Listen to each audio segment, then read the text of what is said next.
بھارت کو دہشت گرد ریاست قرار دیا جائے۔ سیرا میڈم اسپیکر، سب سے پہلے تو میں پرزور مذمت کرتی ہوں اس قرارداد کی جو مشترکہ طور پہ آج پیش ہوئی اور اس سفاکانہ حملے کے خلاف پیش ہوئی جو ہمارے معصوم بچوں پر کیا گیا اسکول بس پہ۔ جناب اسپیکر،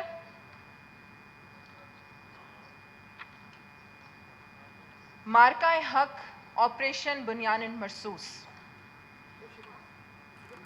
اس پہ جب بھارت کو منہ کی کھانی پڑی تو اس کے بعد ایسا لگتا ہے کہ جو مودی حکومت ہے وہ بوکھلاہٹ کا شکار ہے، اور جس طریقے سے وہ اپنے سہولت کاروں کے ذریعے پاکستان میں اور اسپیشلی بلوچستان کو انہوں نے زیادہ نشانے پر رکھا ہوا ہے، اور یہاں پر یہ ایک پراکسیز کے ذریعے اپنے سہولت کاروں کے ذریعے جو دہشت گردی کے واقعات کرواتے ہیں، اس کی ہم پرزور مذمت کرتے ہیں۔ اور اب تو بات آ گئی ہے ہمارے بچوں پر۔ جناب اسپیکر، جس طریقے سے یہاں کچھ ممبرز نے ڈیتھ اسکواڈز کی بات کی، ہماری فورسز کی بات کی، میں ان سے ایک یہ بھی سوال کروں گی کہ جب بھارت نے فالس فلیگ آپریشن کے ذریعے ایک جھوٹے پروپیگنڈے کے ذریعے پاکستان پر حملہ کیا، اور جب آپ راتوں کو آرام کی نیند سو رہے تھے تو یہی فورسز تھیں جو سرحدوں پہ آپ کی حفاظت کر رہی تھیں اور اپنی جانوں کے نذرانے دے رہی تھیں۔ میں ان شہیدوں کو خراج تحسین پیش کرتی ہوں جو سیسا پلائی دیوار کی طرح دشمن کے سامنے کھڑے ہو کر سرخ رو ہوئے۔ میں خراج تحسین پیش کرتی ہوں ان غازیوں کو جو دشمنوں کے دانت کھٹے کر کے واپس آئے۔ جناب اسپیکر، بڑی اہم خبر یہاں پر میں شیئر کرنا چاہوں گی اپنے بلوچستان کے، اپنے پاکستان کے رہنے والوں کے ساتھ، اور اپنے جو یہاں پر معزز اراکین بیٹھے ہیں، کہ اب تو ایویڈنسز کے ساتھ یہ بات پروو ہو گئی ہے کہ بھارتی حکومت جو بھی دہشت گردی کا واقعہ ہوتا ہے بلوچستان میں، اس میں ڈائریکٹلی انوالو ہے، اور اس کے ساتھ ساتھ ان کی میڈیا کی طرف سے اپنی حکومت کو یہ ریکویسٹ کی جا رہی ہے کہ جتنی بھی کل عدم تنظیمیں بلوچستان میں کام کر رہی ہیں ان کا دہلی میں آفس ہونا چاہیے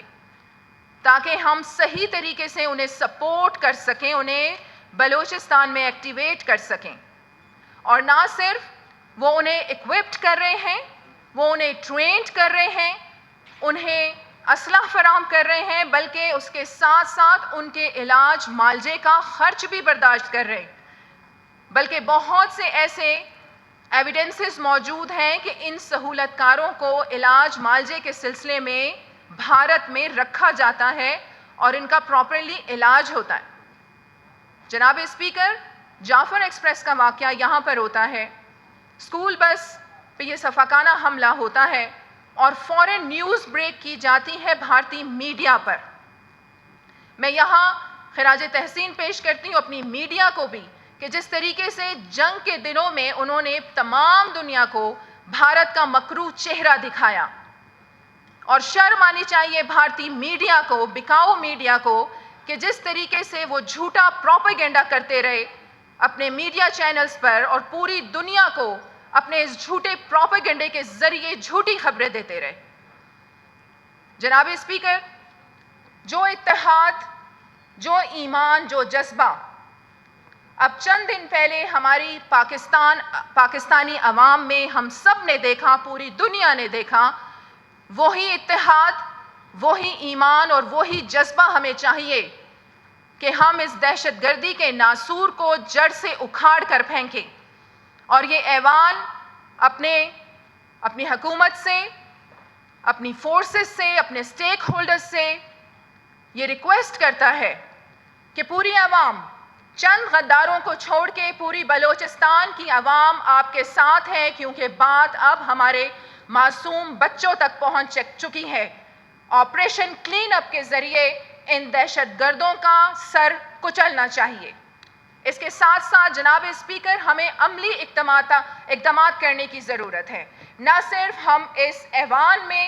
بھرپور آواز اٹھائیں، مذمت کریں، بلکہ میں سمجھتی ہوں زیادہ بلوچستان کو نشانہ بنایا جاتا ہے بھارت کے ذریعے پوری دنیا میں، تو ہمیں ڈیلیگیشن کے ذریعے انٹرنیشنل ہیومن رائٹس کمیشن کی جو یونائٹڈ نیشن کی کانفرنسز ہوتی ہیں، یہاں ڈیلیگیشن کی صورت میں ہمیں وہاں پر جا کر پاکستان کا مقدمہ لڑنا ہے، بلوچستان کا مقدمہ لڑنا ہے، اور بھارت کا مکروہ چہرہ پوری دنیا کے سامنے لے کے آنا ہے۔ اور اس کے ساتھ ساتھ آخری بات جناب اسپیکر، میں اپنی فیڈرل گورنمنٹ سے اور انٹرنیشنل کمیونٹیز، انٹرنیشنل بیسڈ ادارے جو ہیومن رائٹس پہ کام کر رہے ہیں، میں انہیں بھی ریکویسٹ کرتی ہوں کہ بھارت اس خطے کے امن کے لیے خطرناک ہے۔